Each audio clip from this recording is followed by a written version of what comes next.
நண்பர்களே, இந்த பைபிளில் இருக்கிறது எல்லாமே இஸ்ரவேல் மக்களுக்கு மட்டும்தான், யூதர்களுக்கு மட்டும்தான் நீங்கள் நினைக்கிறீங்களா? நான் உங்களுக்கு ஒரு வசனத்தை எடுத்து வாசித்து காமிக்கிறேன். அப்போஸ்தலர் 1:8 சொல்லுது, பரிசுத்தாவி உங்களிடத்தில் வரும்போது நீங்கள் பலன் அடைந்து. இந்த வசனம் யாருக்கு எழுதப்பட்டிருக்குன்னா 12 சீஷர்களுக்கு இயேசு கிறிஸ்து சொல்றாரு, நான் வானத்தில் எடுத்துக்கொள்ளப்பட்ட பிறகு தேச்சரவாளன் வருவார், சத்தியாவி, அந்த பரிசுத்தாவி உங்களிடத்தில் இடைப்படும்.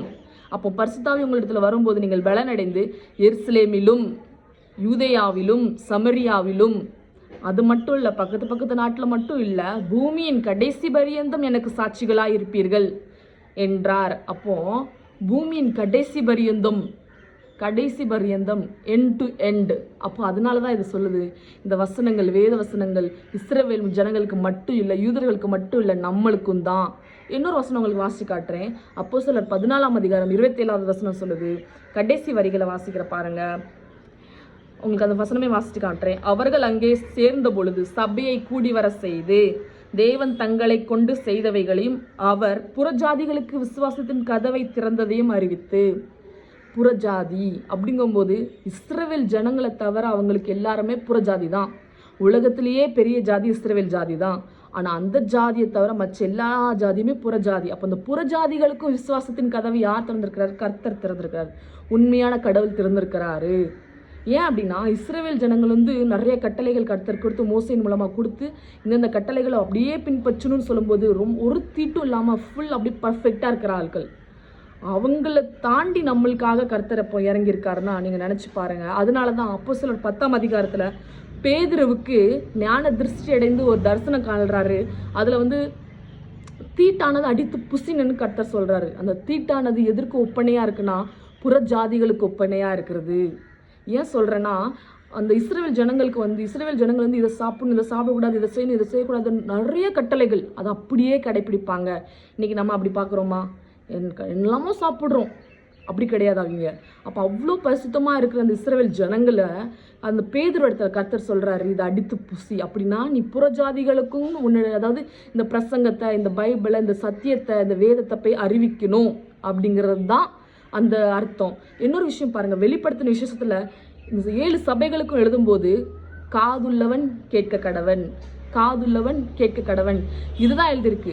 அப்போ 7 சபைகளுக்கு மட்டும்தான் எழுதியிருந்தா ஏன் அதில் காதுள்ளவன் கேட்க கடவன் எழுதியிருக்கு? சிந்திச்சு பாருங்க.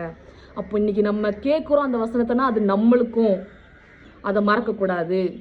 இதனால இந்த பைபிள் பூமியின் கடைசி பரியந்தம் எல்லாருக்குமே இது சாட்சிகளா. அதனால தான் தோமர் இங்கே வந்திருக்காங்க, இந்தியாவுக்கு வந்திருக்கிறாங்க. 12 சீஷர்களான ஒருத்தர், இயேசு கிறிஸ்துவோட 12 சீஷர்களான ஒருத்தர் தோமா நம்ம இந்தியாவுக்கு, அதுவும் சென்னைக்கு அதாவது கேரளாவில் இறங்குறாங்க. அங்கேருந்து சென்னைக்கு தான் சாட்சியாக மறித்து போகிறாரு. எவ்வளோ ஒரு ஆணிவேரான சாட்சி கிறிஸ்துவம் பாருங்க, என்ன ஒரு சாட்சி. அதனால தான் இந்த வசனம் உண்மையாக இருக்கிறபடினால தான் மத்தேயுல 24 சொல்லப்பட்டிருக்க அந்த வசனமும் உண்மையாக இருக்குது. பூவின் கடைசி பரியந்தம் போய் நீங்கள் சாட்சிகளாக இருப்பீங்கன்னு சொன்னாங்கல்ல.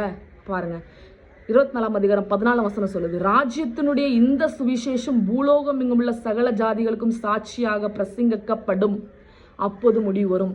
இப்போ கிறிஸ்துவன்னு தெரியாத மக்களே இப்போ இந்த நாட்களில் கிடையாது.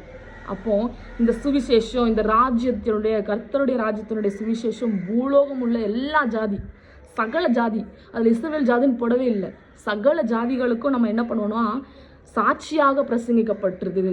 அப்போ இந்த சுவிசேஷம் இன்னைக்கு நிறைவேறிற்று. அதனால தான் இது கடைசி காலமாக இருக்குது. அப்போ பைபிள் இவங்களுக்கு தான் அவங்களுக்கு தான் சொல்லாதுங்க.